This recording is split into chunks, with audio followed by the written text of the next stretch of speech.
I went to lunch with my wife's sister and saw her at the next table with her lover, laughing as if the outside world didn't exist. The fork trembled in my hand, but what fell was the weight of illusion. I got up, paid for what I'd barely eaten, and walked away from that scene. "You chose your end the moment you smiled at him," I said as I left. She tried to justify it later, but her lover made it clear he didn't want anything serious. Alone, she faced her regret too late. I, in due time, found a new love, one with a calm gaze, a gentle presence, and truth in his heart. When she sought me out, I listened without rancor and offered forgiveness. Not because I wanted her back, but because I deserved to move on in peace. Today, we remain distant, she with the weight of loss, I with the lightness of having started over. That was the last time I uttered anything that sounded definitive. Because nothing there was simple. Not lunch, not the trembling fork, not the weight of the illusion that fell to the floor. That was the crumbling of a story I believed would last forever. I believed, she didn't. And that's where the hole lies. I believed with everything, with every piece, with every attempt to make it work. I looked at her and saw my home, I saw my peace, I saw my future. She looked at me and saw a gap between desires that no longer included my existence. She smiled at another man with the kind of lightness I'd never seen in our marriage. And it wasn't the smile that killed me, it was the contrast. How happy she seemed while I chewed, deep in my throat, the bitter taste of no longer being enough. As she smiled, I bled inside. And it wasn't even warm blood anymore, it was cold, heavy, like emotional lead. In that instant, I realized, there are betrayals that don't come from touch, but from the absence of it. I didn't need to wait for her to see me. I didn't need to hear an explanation. I saw. I understood. The world stopped in that second, and at the same time, everything moved on as if nothing had happened. The city didn't collapse, the cars kept passing, the waiters kept serving tables, people continued their lives. Only I stopped. Only I broke inside. Betrayal has this power, it destroys silently amidst the daily noise. I remember the sound of silverware hitting the tables, her laughter like a knife, and the feeling of being a stranger in my own story. I could have stood up and made a scene. I could have screamed, poured all my hatred onto that table shared by two lies with legs. But I didn't. And it wasn't out of pride. It was because I understood that when true love dies, the wake is silent. I simply paid for the plate I'd barely touched, and walked away carrying not the food, but the disappointment she'd unknowingly served. Betrayal, this disgrace, never begins with a kiss, it begins long before, the day the gaze shifts, the day the cell phone is turned face down, the day her presence begins to weigh heavily. And yet, even after everything, she tried to explain. He tried to tell me it wasn't what it seemed. That she was confused. That it was a mistake. That she still loved me. But what kind of love is this that sits with another man while her husband breathes across the restaurant? What kind of love is this that smiles as if everything were at peace, while the other's soul writhes? What hurt me wasn't that she was with someone else, it was that she seemed happy there, more than she ever seemed to be with me. I didn't need proof. Heartbreak, when it arrives, screams. It screams in looks, in gestures, in silences. And that day, everything screamed. Even my silence. Even my absence. When I left, I didn't just leave that place. I left the idea I had of us. I left the future I built alone. I left the past she erased with a single gesture. Days later, she appeared. Red-eyed, her voice cracking, trying to mend something that was already broken. She said her lover didn't want anything serious. That he'd moved away. That he realized he truly loved me. But it wasn't about that anymore. It wasn't about love anymore. It was about value. About his absence. About the fact that what's broken can't be mended, it can only be replaced with something new. And yet, I listened. I listened to her every word without interrupting, not out of respect, but because I was no longer the same. It was as if I'd lived years in days. I listened because forgiving wasn't about bringing her back. It was about freeing myself. It was about lifting the weight she placed on me. And it was in that void, in that interval between goodbye and never again, that I met another love. And it was different.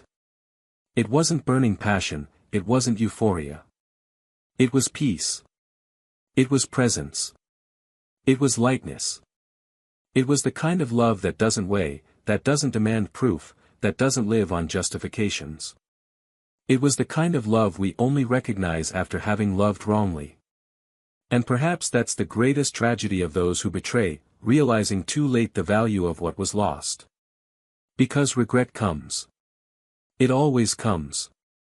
But it comes when the other person is gone. And when she came back, trying to understand if there was any chance, I simply looked her in the eye and said, "I don't carry anger, I've just learned to move on." She cried. She cried for everything that wasn't. She cried for what she threw away. She cried for realizing that the place she now occupied belonged to someone else. And I wasn't happy about it. Because I couldn't be cruel, even though I had every reason. I simply offered forgiveness. Not for her, but for myself. Because the peace we feel when we free ourselves from those who didn't know how to love us is greater than any revenge. And the curious thing is that, while she lived with him, she deleted all the photos, all traces of us. But when everything fell apart, she began to revisit our past. And it was there, amidst images of moments she tried to bury, that her regret grew. She drowned in her own mistakes. And she realized that betrayal isn't just about losing the other person, it's about losing yourself. There were nights when she wrote to me and deleted them. Others when she sent messages that I read without responding. She tried to contact my friends. She told her sister she missed me. And she even tried to find me at the places we used to go. But she wasn't the one I expected anymore. And when we ran into each other by chance, and she said she still loved me, I responded with a calm smile, "I loved you too. But today, I love myself." She fell silent. And there, in that silence, I heard more than in all the words she'd ever said to me. Because in that moment, she understood. She understood that I was no longer hers. And that, even though she'd had me for so long, she'd never known how to truly have me. And now, even with forgiveness, we've gone our separate ways. I walk lightly. She, carrying memories she can't relive. And perhaps the cruelest part of betraying someone who loves you is this, knowing you'll never find that kind of love again. Knowing you had it and lost it. Knowing that, deep down, it could have been eternal, but it was ego. It was carelessness. It was choice. And some choices are irreversible. Some choices are the end. And now she lives between the photos she deleted and the ones she tries to recover. Between the laughter she threw away and the tears she collects alone. But one question has stayed with me ever since that day: what makes someone abandon true love for a moment of euphoria? Perhaps the answer lies in the story that still needs to be told. Because what happened next is what really matters. Welcome to the channel. Here, we do not support or romanticize any type of betrayal. The stories you will hear are completely fictitious, but they carry deep truths about choices, losses, and consequences. Our goal is clear: to show how betrayal can destroy what is most valuable: love, trust, and respect. Get ready. What's coming next is a strong, exciting and unforgettable story. Press play. And feel the impact of a decision that changed everything. Gabriel was the kind of man who went unnoticed by those seeking storms, but unforgettable by those who knew how to appreciate calm. He had a restrained way of loving, one that didn't shout, but rather sustained. It wasn't made of grand gestures, but of constancy, of silences that embraced, of small details that said everything words couldn't always convey. He worked as a designer at a small engineering firm, and his routine was marked by bitter coffees, long meetings, and the certainty that, at the end of the day, there was a home waiting for him. A home he himself helped build with his hands, time, and the dedication of someone who deeply believed in love as shelter. He didn't have a hectic life, he wasn't a man of many adventures, but, as far as he was concerned, what he built was solid. When he met Isabel, still young, he fell in love with the lightness in her eyes and the way she made the world seem lighter just by being around. Isabel had a different rhythm.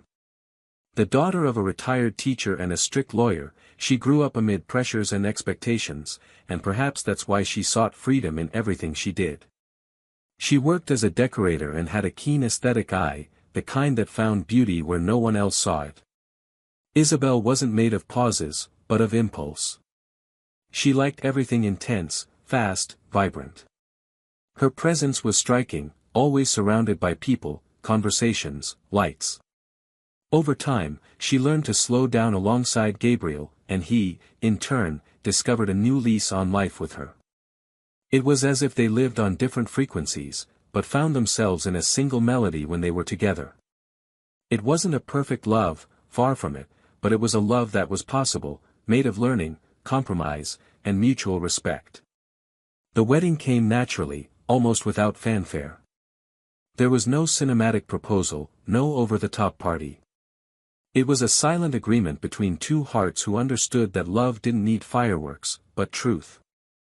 They lived in a small apartment, where every object had a story. The kitchen table was an inheritance from her grandmother, the living room bookshelf was assembled by Gabriel on a Saturday afternoon, and the plant in the corner was a birthday present from him. Life was made up of these small gestures that, to others, might seem trivial, but which, to them, were proof that they were exactly where they were supposed to be. Isabel's sisters were a constant presence in the couple's daily routine, especially Carla, the youngest, who had a close relationship with Gabriel since the days when he was just my sister's boyfriend. Carla was spontaneous and fun-loving, and her bond with Gabriel was based on respect and admiration. The three of them would often go out together, talk for hours, and there was a mutual trust that seemed unbreakable. Her family always saw Gabriel as a pillar, someone reliable, sensible, and balanced. And he lived up to that image. He was always willing, always present, always trying to keep everything harmonious, even when Isabel plunged into periods of doubt, instability, or fatigue with the routine. As the years passed, life followed its natural course. There were job changes, financial setbacks, postponed plans, short trips, Sunday lunches, friends who drifted away, those who arrived. Life wasn't easy, but it was lived with dignity. Gabriel always believed that the secret of a relationship lay not in great deeds, but in daily care. He observed Isabel with a serene love, trying to understand her even when she seemed incomprehensible. And, silently, he accepted that she was more fickle than he, more sensitive to change, more affected by what the world demanded. And she, in turn, seemed to enjoy the stability he provided. Sometimes Isabel showed restlessness, as if searching for something she couldn't quite grasp. In those moments, Gabriel would step back, without confrontation. He left space. He gave her time. And when she returned, he was there, intact, ready to start over, without asking too many questions. Isabel would sometimes say she felt overwhelmed by everyday life, that she missed living more intensely, that she missed herself. Gabriel listened, tried to be welcoming, offered trips, and suggested changes. He even suggested couples therapy, but she declined with that sweet smile she used when she wanted to avoid a topic. She said the problem wasn't the relationship, it was her. That sometimes she just needed to breathe. And Gabriel, who believed in respecting each other's time, let her breathe, unaware that, little by little, she was drifting away from the air they shared. There were nights when Isabel would take a long time to get home, justifying work commitments or meetings with friends. Gabriel never questioned her. He trusted her. Perhaps too much.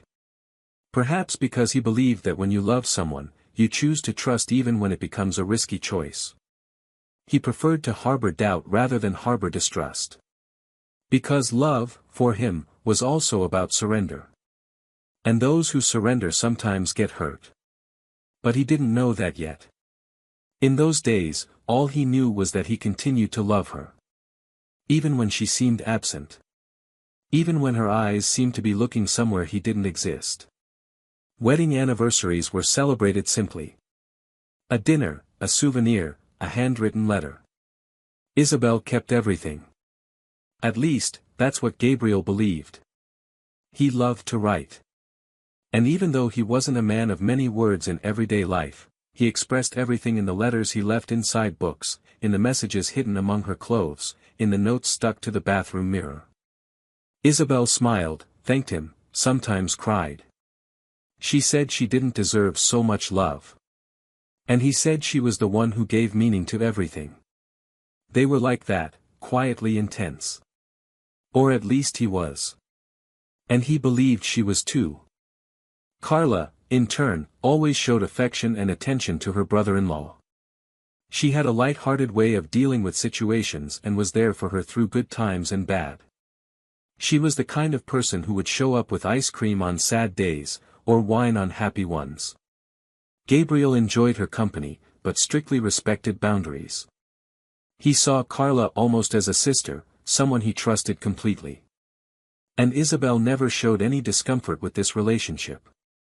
On the contrary, she said she was grateful to have them so close, that she felt secure knowing they got along well. There were no signs. None. At least, not to Gabriel. There was a time when Isabel started spending more time on her phone, which wasn't unusual for someone with her job. Social media was a part of her life. She said she needed to keep her profile updated, interact, and look for references. Gabriel didn't fully understand this world, but he respected it. Sometimes, he'd watch her smile at the screen, immersed in conversations he didn't know about. But he pushed away any negative thoughts. He wasn't an insecure man. And he preferred to believe that her happiness shouldn't be a cause for doubt. She seemed happy, and that was enough. But there were nights when he slept alone, even with her by his side. There were mornings when she left before he woke up. Gabriel justified it to himself by saying it was just a phase. Every relationship goes through phases. Love, he believed, was also about patience. And if he had to wait for her to find herself again so they could be reunited as a couple, he would wait. He would always wait. Because that was his greatest flaw and his greatest virtue, loving without reservations. His world still revolved around her. And the little she offered, to him, was still everything. Not because he didn't know his own worth, but because he saw value in her, even on the days when she herself felt lost. He carried them both on his back, unaware that she was already walking in another direction.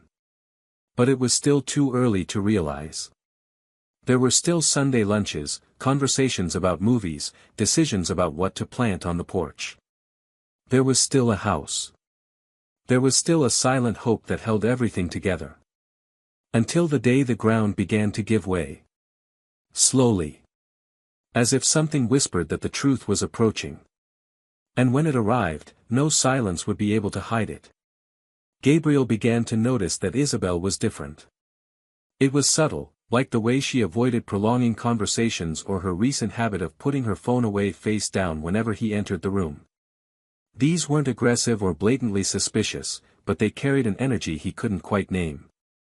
She spoke less, zoned out easily, always seemed to be somewhere else, and even when she smiled at him during dinner, the gesture seemed automated, as if her body were repeating what her heart no longer felt. Gabriel wondered if it was fatigue, pressure at work, a new existential crisis like the ones she'd had before, but something inside him ignited a silent unease. He still believed in her, in the love that united them, but there were nights when restlessness kept him awake. And the strangest thing was that she, always so sensitive, didn't realize that he was no longer fully there, or perhaps she didn't want to realize. Their conversations became more distant, their caresses less frequent, and her embrace seemed to no longer find him. He tried to make conversation, asking if she wanted to travel, do something different on the weekend, but she declined, citing fatigue, delayed projects, client commitments. She started going out more, sometimes at night, saying she needed to find partners for new contracts, have wine with a colleague in the industry, visit interior design shows. Gabriel didn't suspect immediately because he'd always trusted her, because he never wanted to be the controlling type, and because he believed a woman needed to have her own life beyond marriage. But there was something in her eyes, something that slipped into her gaze when he surprised her with a compliment, that made him swallow hard. It was as if he spoke a language she no longer heard. Carla was always there, and in a way, she was the bridge between Gabriel and Isabel in moments when everything seemed about to fall apart. Carla treated him with the same affection as always, talking about movies, asking about work, laughing at his jokes, and keeping things light on difficult days. Gabriel, without realizing it, began to find in his wife's sister a kind of familiar comfort, a reminder of the time when he and Isabel still laughed together, still shared hopes, still believed they were building something solid. Carla made a point of showing that she was there for them both, that she rooted for them. She seemed to be the only one who still saw the couple as an us. Isabel, on the other hand, began to respond to Gabriel's messages late, and sometimes not at all. She said she forgot, that she was busy, that she would respond later. And later never came. One day, while having lunch with Carla at a restaurant near work, Gabriel found himself talking too much about his feelings, about how things seemed to be falling apart for no reason. She listened attentively, eyes fixed, without interrupting. She said that maybe it really was just a phase, that Isabel had gone through others like that and always returned to her center, to love. Gabriel smiled with a relief he hadn't felt in days, grateful for her listening, for her presence. They ended lunch in that kind of pleasant silence where there's no need to fill the space with words. That afternoon, Gabriel felt that maybe he was just exaggerating, and that love, in the end, would stand the test of time. But the following days only deepened the emptiness. Isabel seemed increasingly distant. She no longer lay in bed with him, she often slept on the couch, pleading insomnia. When they were together, it was as if an invisible glass separated them. Gabriel would run his eyes over her as if trying to find traces of something that had once been, and she would simply look away. There were no arguments, but there was silence. And silence sometimes screams louder than any argument. He began to pay more attention to the little things. A different perfume. An outfit he'd never seen before. A rush to leave, an unusual delay in returning. Still, he didn't confront her. He preferred to remain silent rather than provoke a storm that perhaps only existed within him. But the fear of being right was greater than the fear of appearing paranoid. One Friday night, she announced she had a design event and would be back late.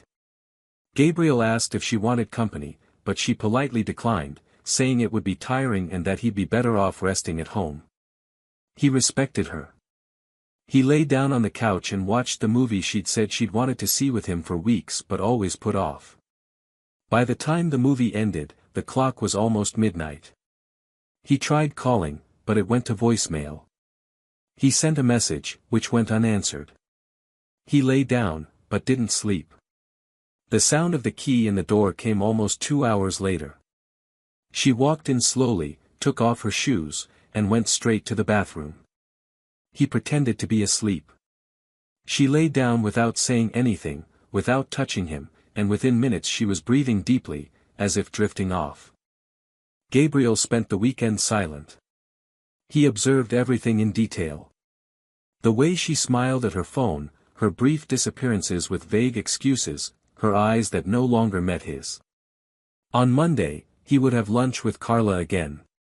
He considered canceling, but felt he needed to talk to someone. He needed someone to tell him it was all a figment of his imagination. When he arrived at the restaurant, Carla was already waiting for him. She smiled, but he couldn't return the smile with the same naturalness. They sat down. They ordered their usual. And Gabriel began to pour out his heart. He said he thought he had lost Isabel, that she no longer seemed the same, that he sensed there was something he didn't know. Carla squeezed his hand across the table and said that sometimes love only disguises itself as absence, but it's still there.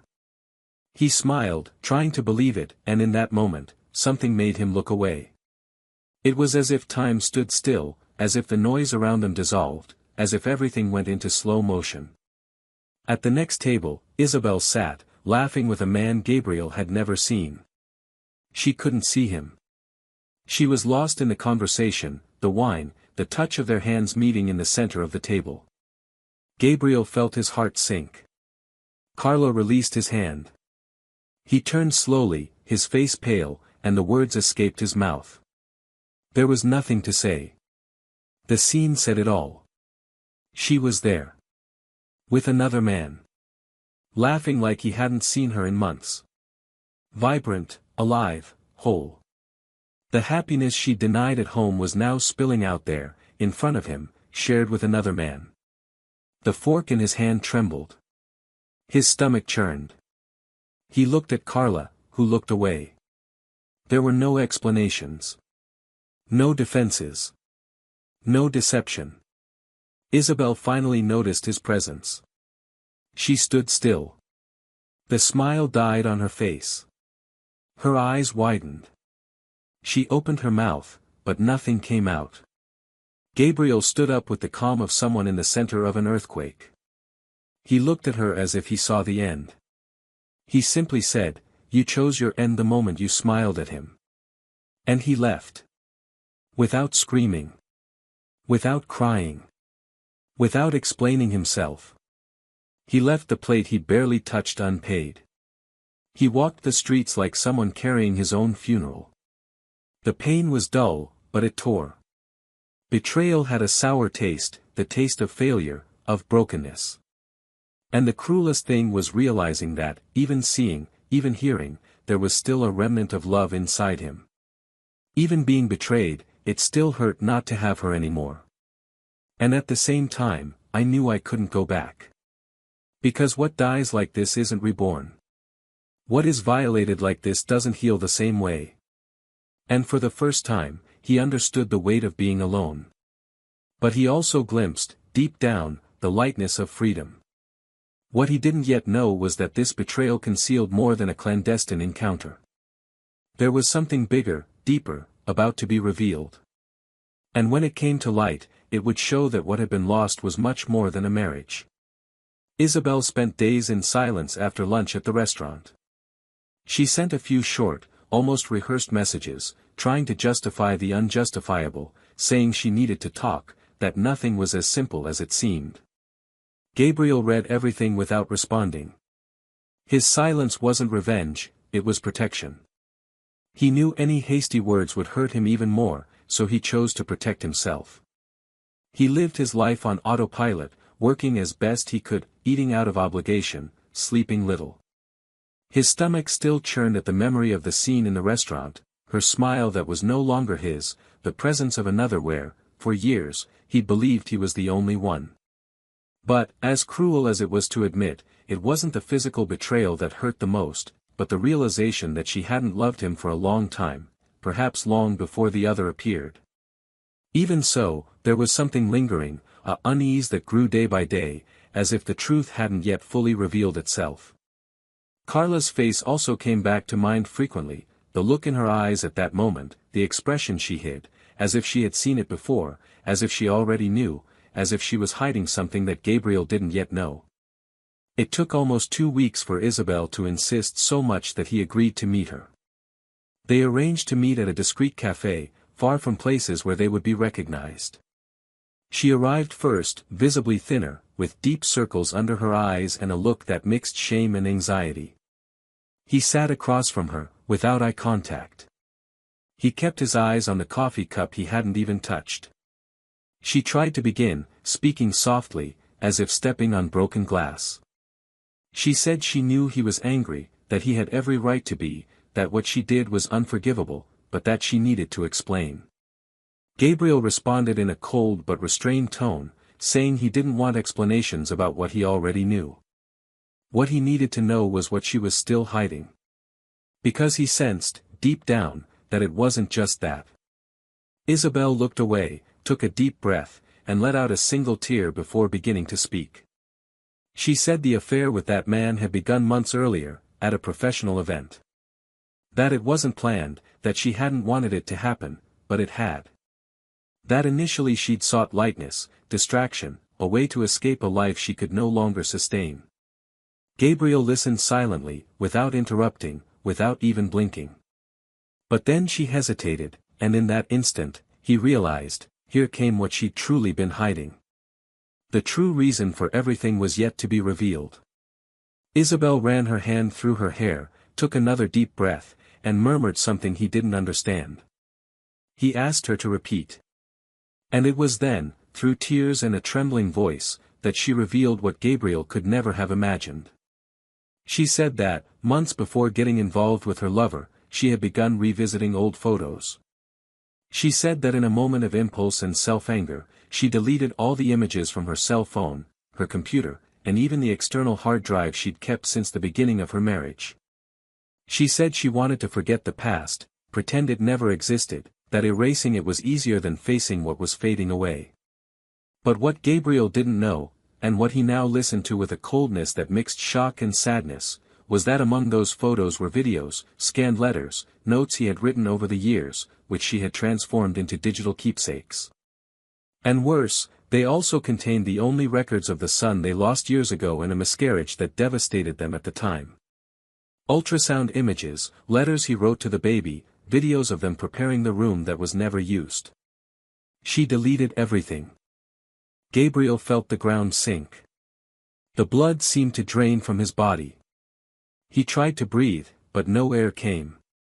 He stammered a question, unable to believe what he had heard. Did you erase what was left of our son? Isabel was crying hard now, trying to explain that she had done it in a moment of confusion, that she was lost, that she hadn't considered the consequences. She said she had tried to recover later, but it was too late, that she hadn't had the courage to tell him, that she thought he would never know, but that she carried that guilt every day. Gabriel stood, walked to the door, returned, sat down again, and held his face in his hands for minutes. The betrayal with another man now seemed minor compared to the devastation of that revelation. There were things that could be forgiven, but others that simply couldn't be undone. He didn't know what hurt more, the betrayal of her body or the neglect of the memory of something sacred. The child who hadn't been born, but who had lived for weeks inside her, now also no longer lived, not even in her memories. Gabriel whispered that it was more than a mistake, it was a break with everything they had been. He said he could forgive the betrayal because he knew that loves die, that bodies become distracted, that hearts become confused. But that was an erasure of history, of pain, of what had united them in one of the most difficult moments they had ever experienced together. It was as if she had ripped out with her own hands the only thing that still connected them inside. Isabel tried to touch him, but he recoiled. He said he needed to leave. She begged him to listen, that she regretted it, that she thought about that mistake every day, that she had never felt peace since.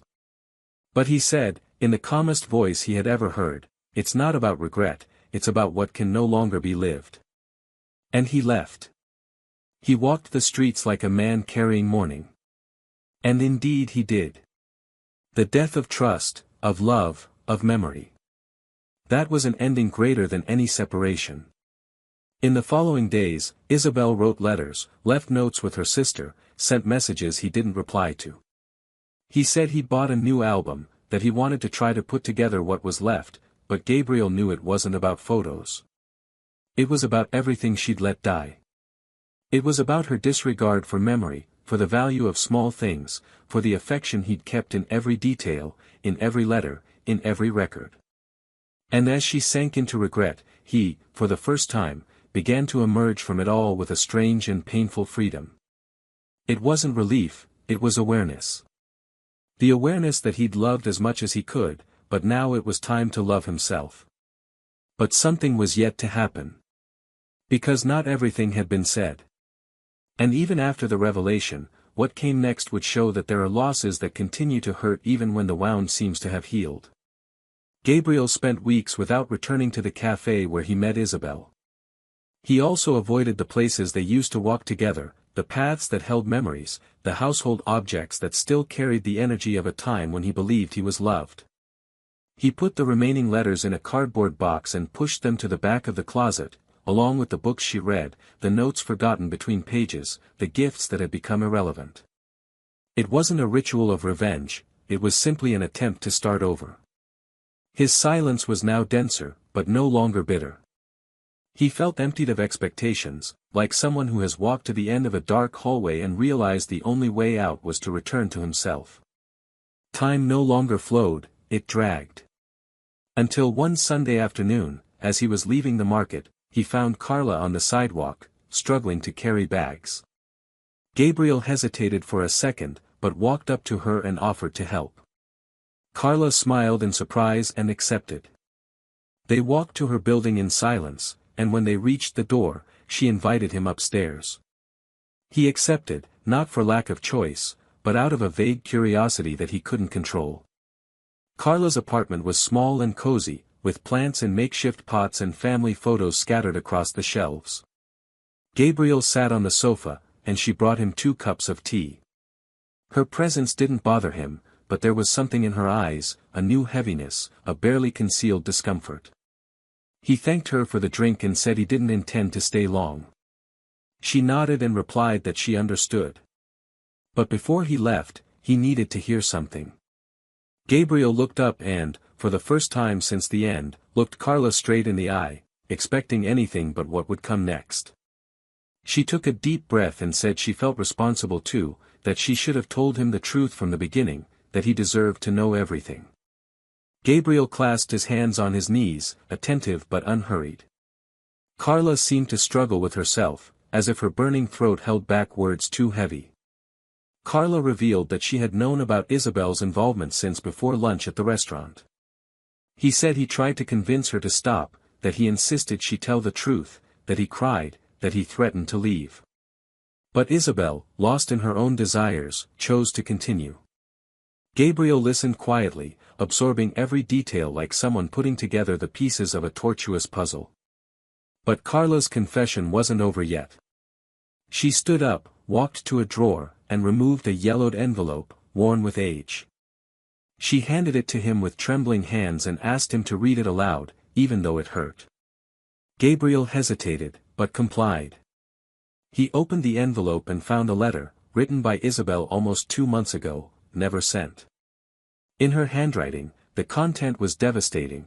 She confessed not only her regret for the betrayal but also admitted that, during that period, she had become close to Carla to try to justify her actions. She said she used her sister as a shield, as an alibi, as an emotional justification. She revealed that some of the outings she claimed to have with Carla never happened, that she used her name to cover up meetings with her lover, and worse, that she even invented disagreements between the two to distance Carla from Gabriel, fearing that the relationship between the two would become uncomfortable or revealing. Gabriel felt his body sink into the sofa. This wasn't just betrayal, it was manipulation. Isabel hadn't just deceived him, but she'd also ensnared people he loved in the web of her own selfishness. He looked at Carla, who was now crying silently, and felt something akin to compassion. Not for Isabel, but for Carla, for having been used, ensnared, for having silently carried a secret that was more corrosive than any hurt. He stood and walked to the window. Outside, the world went on. Inside, he felt as if he were burying a second version of that story, one even dirtier, crueler, more indigestible. Carla apologized, her voice breaking. She said she hadn't had the courage to tell him before because she was afraid he would hate her, or worse, that he would think she had a hand in it. Gabriel turned and hugged her. There was no more room for resentment. The embrace wasn't just comfort, it was closure. In the days that followed, Gabriel replayed the events like someone revisiting an accident, trying to understand where he lost control. But there wasn't a single moment that explained everything. It was an accumulation of gestures, absences, unspoken words. And now, more than ever, he knew there was nothing left to salvage. Isabel asked to see him again. She said she needed to end things with dignity, that she wanted to at least look him in the eye without him hating her. Gabriel agreed, not for her sake, but because he felt he, too, needed to close that door firmly. They met at the park where they usually walked on Sundays. She arrived first, as always, dressed simply but with a drawn face. There was something human about her now that hadn't been there before, shame. Gabriel sat beside her, keeping a distance. She thanked him for coming and said she didn't expect reconciliation, only understanding. She said that for a long time she felt suffocated by a love she didn't know how to reciprocate, that her mistake was trying to fill the void with something that wasn't hers, and that she lost herself in her own escape. She said that now, after everything, she understood what she lost. Gabriel responded calmly. He said he understood, but that understanding didn't negate the consequences. He said the betrayal wasn't the end, but that what she did with the memories was unforgivable. That the pain of losing her son was already immense, but the loss of the memories was a kind of double death. She cried. She said she knew, that she thought about it every day, that if she could go back, she would do everything differently. He didn't reply. They were silent for a few seconds until he said he forgave her. She looked up in surprise, as if unexpected, and he explained, "It's not for you, it's for me. I don't want to carry you for the rest of my life. You're no longer in me." She nodded, wiped her eyes, tried to smile, but failed. Before leaving, she handed him an envelope. She said they were copies of old letters, rescued from emails, from printouts forgotten in folders. Gabriel put them away without opening them. He walked to the other side of the park, without looking back. Life went on. Slowly, but it did. Time passed, and with it came new, less burdensome mornings, new, less suspicious glances, new places without shadows. Gabriel began to reconnect with the world. To smile again. To walk different paths. To discover silence without pain. And one autumn afternoon, while reading in a local bookstore, he met Marina. A woman with a soft voice, deep eyes, and a serenity that reminded him so much of what he once was. Their conversation began shyly, but grew over time. Marina didn't ask questions about the past, and perhaps that's why he felt the urge to talk. She listened with empathy, with presence. Gabriel found himself telling his story without regret, without hurt. For the first time, he felt he could love again, but this time calmly, without haste, with truth. Isabel went on her own. She learned from acquaintances that she had withdrawn from social media, changed her lifestyle, and started attending therapy. No one saw that impulsive sparkle in her eyes anymore. It was as if something had been erased. She no longer tried to look for him. She accepted the end.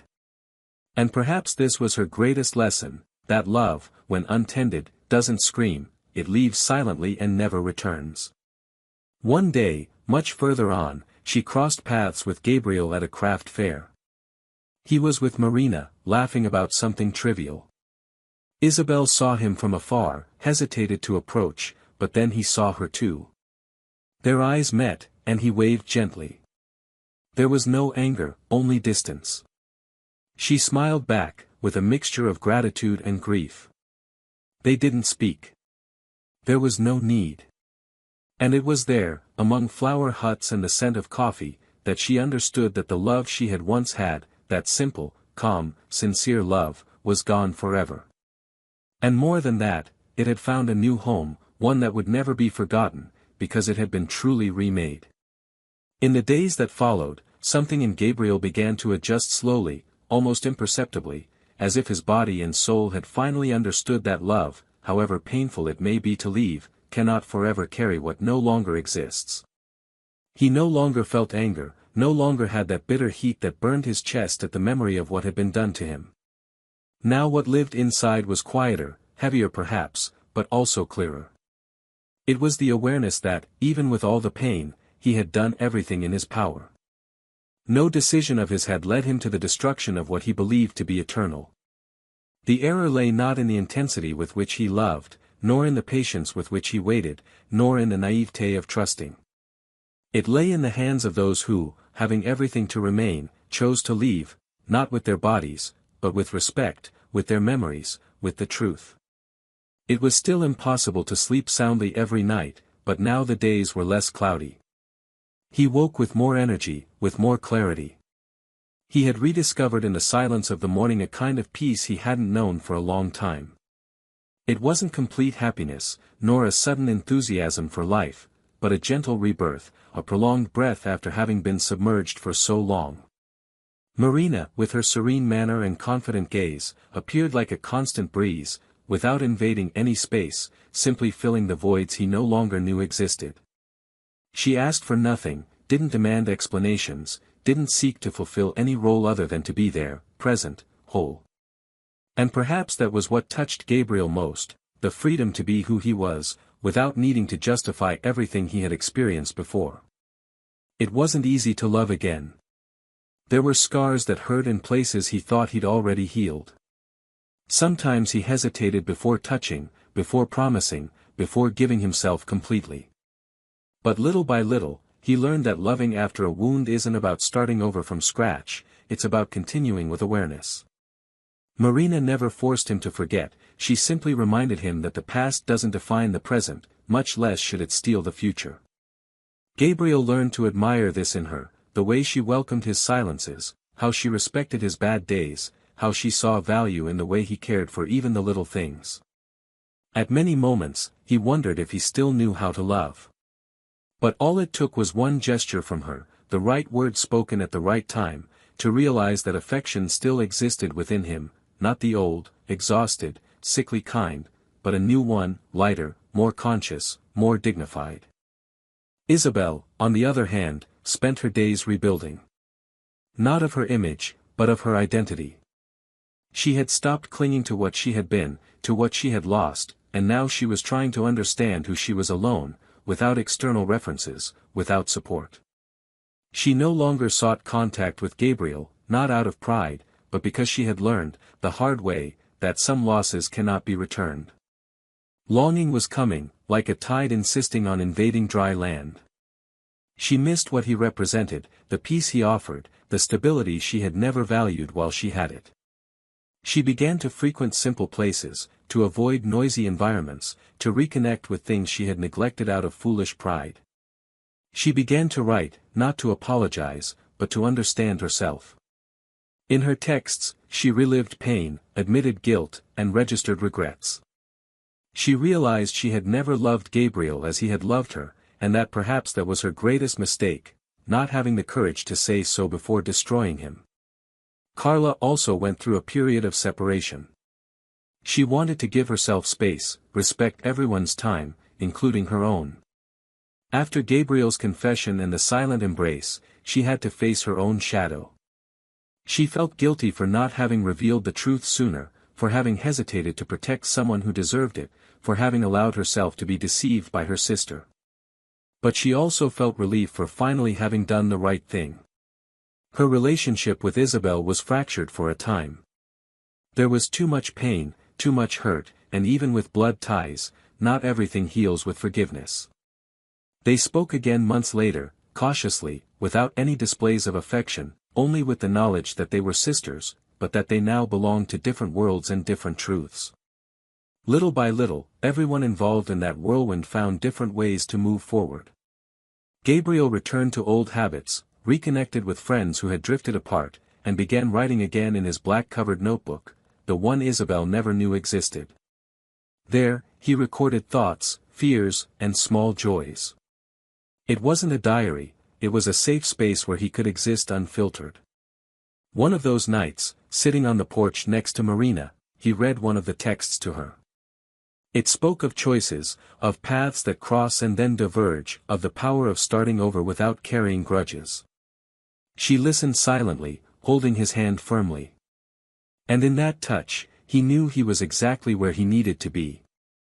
But the dilemma still lingered. Not the dilemma of whether or not to return to Isabel, because that door was already closed, but the moral dilemma of knowing to what extent we are responsible for the pain we cause and the pain we accept to carry.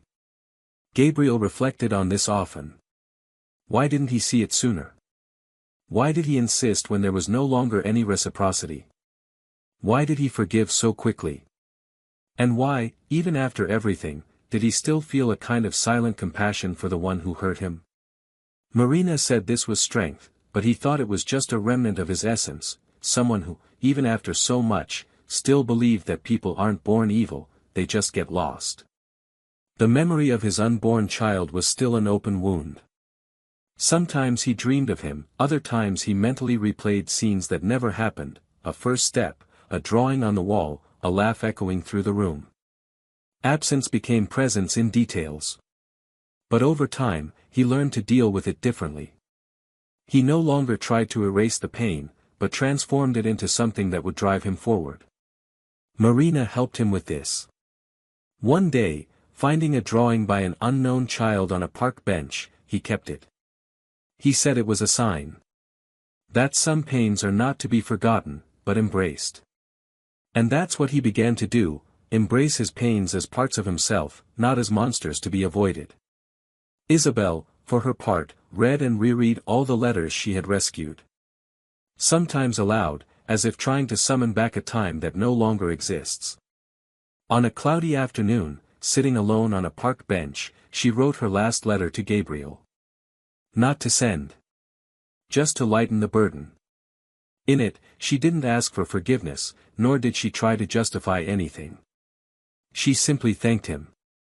For everything he was, for everything she had learned from the pain, for everything his silence had taught her. She concluded by saying she hoped he was well, that he had found someone who looked at him with the same truth he had always looked at her. And for the first time in a long time, he cried, not out of guilt, but out of acceptance. The descending action of that story, though full of full stops, still held an ellipsis. Because no matter how much time passes, certain marks remain. Not as wounds, but as reminders of who we were, who we chose to be. Gabriel knew he would never go back to who he was before, but he also knew this was a form of growth. Marina, by his side, wasn't trying to erase the past, but to help him write a new chapter. And he, with his hands now steadier, began to understand that true love, the kind that remains even when everything else disappears, is the one we have for ourselves. The story wasn't over yet, but now it was being told with a different voice, a different rhythm, a different soul. Because after everything he'd been through, Gabriel was about to discover that some scars, when finally accepted, can become the most beautiful part of who we are. And it was precisely this discovery that, unbeknownst to him, awaited him at the end of the road. There was a light breeze that morning when Gabriel left home early, with no specific destination in mind. He walked streets he didn't usually walk, as if his body were asking for new paths even without knowing where it wanted to go. His step was firm, but his gaze was lost. The last few weeks had been a kind of emotional reconfiguration, where everything that once seemed definitive now rearranged itself into new ways of feeling and existing. Marina, always attentive, respected his silences without trying to fill them. She was a constant presence, but never invasive. He knew that what they were experiencing now was more than a late-life romance, it was the first time he had loved with full awareness of love's fragility. And for that very reason, there was no urgency, only a gradual surrender, like someone who plants a plant slowly and watches each leaf grow. But even with all this lightness, Gabriel secretly harbored a doubt, a question he had never had the courage to ask, not even to himself: could there still be love for Isabel somewhere? He never looked for her again. And although he no longer missed her, there were days when the memory returned not with pain, but with a silent curiosity about how she was, who she had become after the ruin. Because there's something strange about the way the past inhabits us, even when overcome, it clings to us in details that time cannot erase. A smell, a snippet of music, a bend in the street. Gabriel accepted this, not as a burden, but as part of his story. And it was with this kind of thought that, as he turned a corner, he found something he hadn't expected, a small, new studio, its window delicately decorated, inviting, and Isabel's name signed on the wooden plaque. His feet stopped, his heart beat faster, but there was no fear. Only surprise. He stood there, watching from across the sidewalk. Inside, she was organizing some items, focused, unaware of his presence. She was different. Lighter, perhaps. Simpler. There was an air about her of someone who had finally stopped running. Gabriel hesitated to cross. He wasn't sure if he should. But before he could decide, she saw him. Isabel's gaze froze for a moment, then softened, and she walked to the door. She opened it slowly, with a smile that mixed nervousness and peace. He approached, and she, without saying anything, simply nodded, inviting him in. The space was small and welcoming, with light wood furniture, plants in ceramic pots, and paintings with phrases that, somehow, spoke more about healing than decoration. It was clear that this place wasn't just a business, it was a new beginning. "I didn't expect to see you here," she said, her voice still low. "Neither did I," he replied, looking around. "But I guess, somehow, it made sense." She smiled slightly, without irony, and offered him coffee. He declined, but stayed. There was something in her gaze he hadn't seen in years, perhaps a naked sincerity, unfiltered, unburdened by expectations. They sat in 2 armchairs near the window. The sun streamed in shyly, illuminating only part of her face. It was then that Isabel began to speak. She didn't apologize, didn't try to undo anything. She simply told him. She said she'd spent months in silence, isolated, relearning to live without emotional crutches. That she'd distanced herself from her sister, her friends, her social media, and that this studio was her first real gesture of returning to the world. She said that only now did she truly understand what Gabriel meant, but that she also understood that this understanding came too late. "I had to lose everything to discover the value of what I threw away," he confessed, his eyes moist, but without crying. "Sometimes, pain is the only teacher we listen to," he replied firmly, without resentment. "And you?" she asked. "Are you okay?" Gabriel smiled, for the first time that morning, and briefly told him about Marina. Not in detail, not out of disrespect, but because he understood that this now belonged to another story. She said she was a different woman, with a way that soothed, never suffocating. Isabel listened in silence, and for a moment, she averted her eyes to the ground. There was a quiet pride in her face, not that he had followed, but that he had managed to follow so cleanly, so dignifiedly.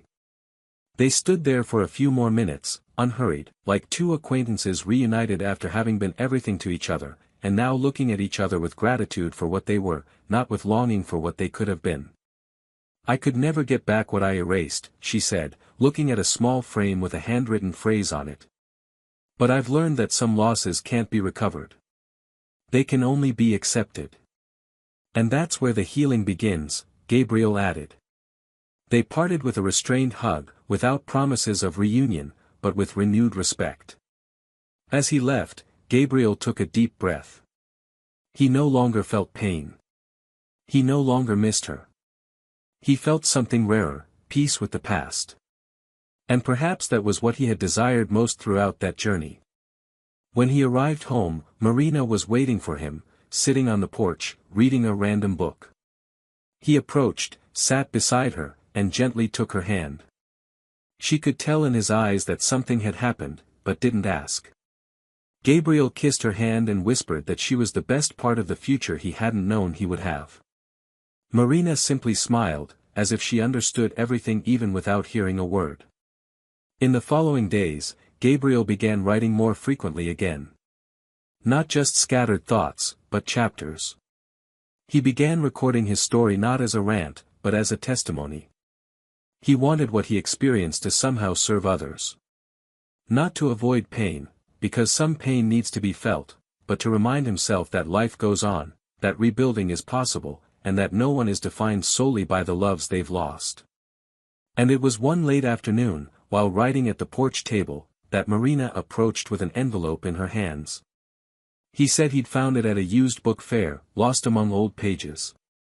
Gabriel opened it curiously and found a card, blank except for a sentence written in cursive: "Everything that life takes away is sometimes what saves us." He tucked the card into his notebook, between the pages of the part he hadn't yet written. And there, he understood that some stories don't need happy endings, just true ones. Because it is in truth, and only in truth, that lies the chance for a worthwhile new beginning. And now, finally, he was ready for that new beginning. In the following months, the seasons changed almost imperceptibly for Gabriel. Nature followed its rhythm, indifferent to the emotional patches he silently sowed. The pain had settled into a small corner, like something that no longer demanded attention, but remained there, a silent reminder of what had been. He reconnected with life unhurriedly, savoring the days with more presence, with greater respect for the timing of things. His relationship with Marina matured with the same delicacy with which flowers grow after winter. It wasn't made of promises, but of surrender. Gabriel learned to love with his feet on the ground, eyes open, and scars visible, and perhaps that's why it was the most sincere love he'd ever experienced. At no point did Marina attempt to occupy spaces that weren't hers, and he, in turn, never expected her to be someone she wasn't. Between them, there was balance, but above all, there was truth. One night, as they ate dinner under the soft light of the balcony, Marina asked if he had completely forgiven. Gabriel thought for a moment, chewing the question more than his food. He said yes, but with an addendum, that the forgiveness he offered wasn't a rescue from the other person, but a gift to himself. That forgiveness was the only way to free himself from the emotional prison that hurt creates. Marina smiled, with that look of someone who understands without needing to say it. And there, between half-full glasses and forks resting on plates, Gabriel knew he had reached the end of his journey. The past still existed, but it no longer ruled. Isabel, on the other hand, faced the thorns of a path she herself had planted. The studio, though simple, was her refuge and also her penance. There, among fabrics and paints, she reconnected with the pieces of herself she had neglected for years. She served her few clients with an almost sacred care, as if each order were a new chance to do something right. The nights were still long, and loneliness sometimes weighed heavily, especially on Sundays. She didn't seek new relationships. She didn't want to disguise the hole she'd dug. She preferred to live with him. A twisted but honest form of penance. The only contact she maintained with Carla was through letters, exchanged a few times over the months. Timid attempts to restore, if not the bond, at least the respect between sisters. Carla, over time, responded less coldly, but without opening doors. For her, trust was like fine china, once cracked, never the same again. One day, Isabel received a special order. A couple was ordering a custom piece to commemorate their union. When she read the names on the order, her heart skipped a beat, Gabriel and Marina.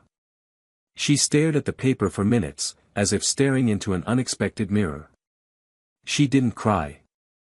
She just smiled at the corner of her mouth, with that kind of resigned sadness that doesn't scream. She called the phone number left to confirm the details.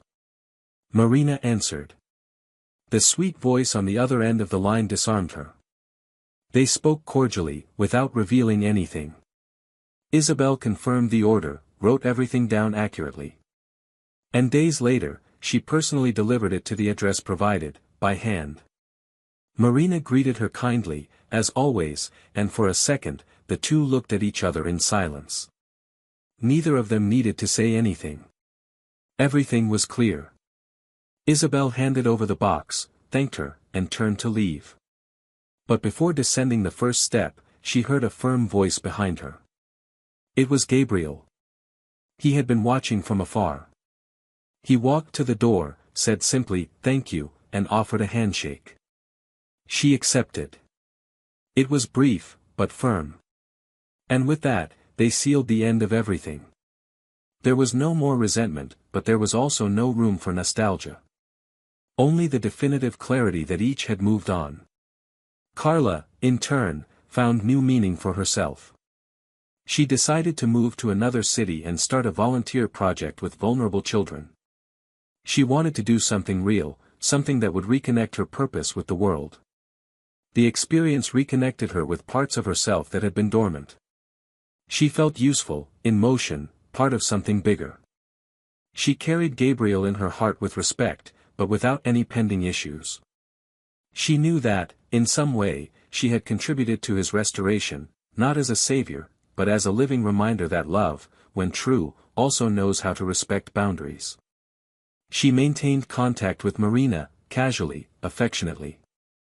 The two understood each other effortlessly, perhaps because neither needed to prove anything to the other. Months passed. Gabriel and Marina married in an intimate ceremony by a lake. Few guests, no ostentation. Just people who understood firsthand what it means to begin again with dignity. When exchanging vows, Gabriel said he was there not to forget what he'd experienced, but to honor what he'd learned. He said Marina was the mirror in which he saw himself whole for the first time after his fall. She, in turn, thanked him for choosing to continue loving, even after being hurt. She said his courage inspired her, and that together, they would be memory and construction. At the end of the ceremony, amid applause and smiles, there was silence. That kind of good, complete silence, where nothing needs to be said because everything has already been felt. Isabel learned of the wedding through a shared post. She looked at the photo of the two smiling and felt a pang that was no longer of envy, but of conscience. For the first time, she understood what it meant to lose someone deservedly. There was no revenge, no scandal, no drama. Gabriel simply left. He moved on.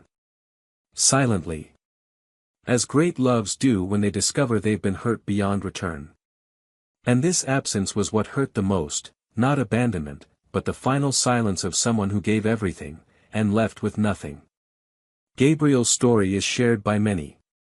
People who were betrayed, forgotten, neglected, but chose not to sink.